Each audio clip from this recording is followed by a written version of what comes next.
Okay, it's Sunday. As it turns out, and I don't know if you can see it, but it's very windy today. Just look at that thing blowing or whatever. I was going to do a flea market today, but unfortunately for me, it got canceled, so I wound up not being able to sell or make any money. What I wound up doing instead was I went to a market. It's kind of an antique market called Wayne PAL. Now, everything that I have here, I didn't really get at Wayne PAL, but I'll just show the game stuff that I got first. And I actually did not... okay. Let me put this over here. This I bought at Wayne PAL, which is the antique market. It was only $2. The other thing that they had that I was really interested in was like a kind of an in-store display, but they had like $135 on it, and I was like, what am I, you know, if I want them to sell for like $200, $250, no. So anyway, a friend of mine looks out for me. If he goes to a market or if he goes to a thrift store and he sees games, he'll call me up and say, hey, do you want this stuff? So for $10, I got these 4 games, and probably this was at a market a lot of people I know, they don't go to, but they know the vendor, and I think probably they missed this because they were just cases. I don't really know. Anyway, for $10, I got a Mario Party DS, so that's pretty cool. I got... and that'll pay for it, everything. Then I got a Turtles, something Fighters. Turtles, whatever, Turtles 3 for the DS. Probably Teenage Mutant Ninja Turtles. Super Mario Brothers, again, that would have paid for everything. And I gotta watch the wind. And then I got the Simpsons game. Not sure on the value of that one. Alright, let's see what I got there. Okay. Then for $19.95, I got a what looks like a relatively complete, probably missing the AV. Yeah, no, well, it's got some weird AVs in it, but whatever. A complete Nintendo 64 with an extra controller, no memory things or whatever. This is not an awesome deal for me. I'm only going to sell this for $30, and then I have an extra controller for when I need a controller. But I like to have this stuff, and I don't have any extras. Oh, wait, let's see. Nope. It's black on the inside. Too bad.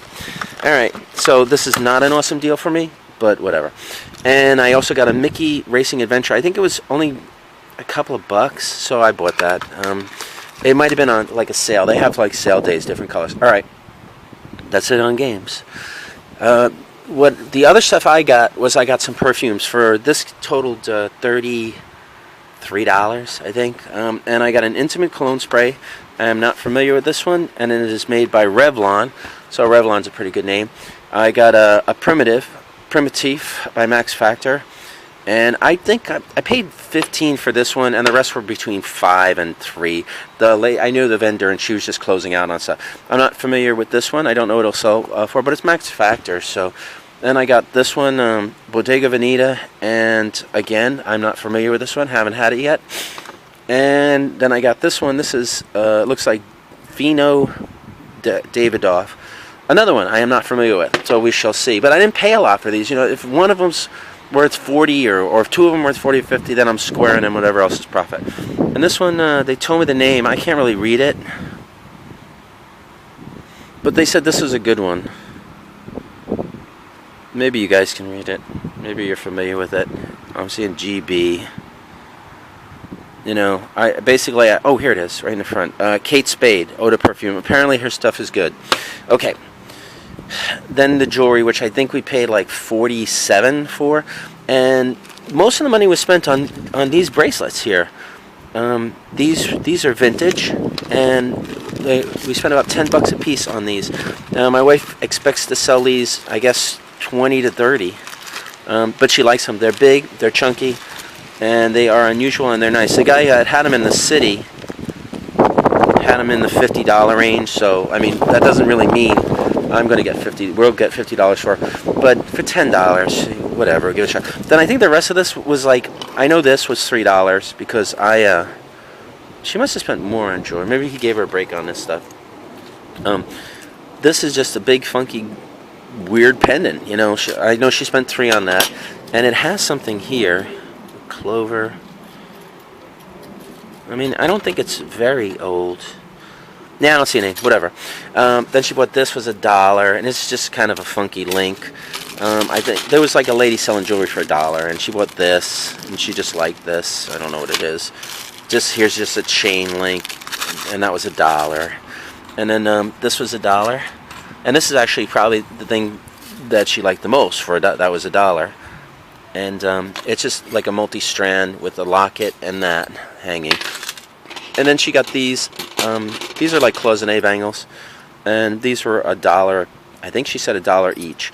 And these are unusual ones for us to have because they have writing on the inside. Let me see if I can find one that you can see it. And it's like Asian writing. It doesn't say made in here, made in there. So they might be older ones. I don't know if that increases the value in any. I can't find one yet. I'll just keep trying. Yeah, see, I don't know if you can see those markings. So it's not your usual made in China or whatever kind of markings. We're not familiar with them. I don't know if it'll increase the value or make it easier for us to sell them. I mean, not that anybody's got. This one's very clear. You see that? Maybe. I'm real close, far. Give it a chance to focus. Yep, not familiar with them, but they are nice. You can see they're older. Whatever we get for. And yep, that's it. That's what I come home with today.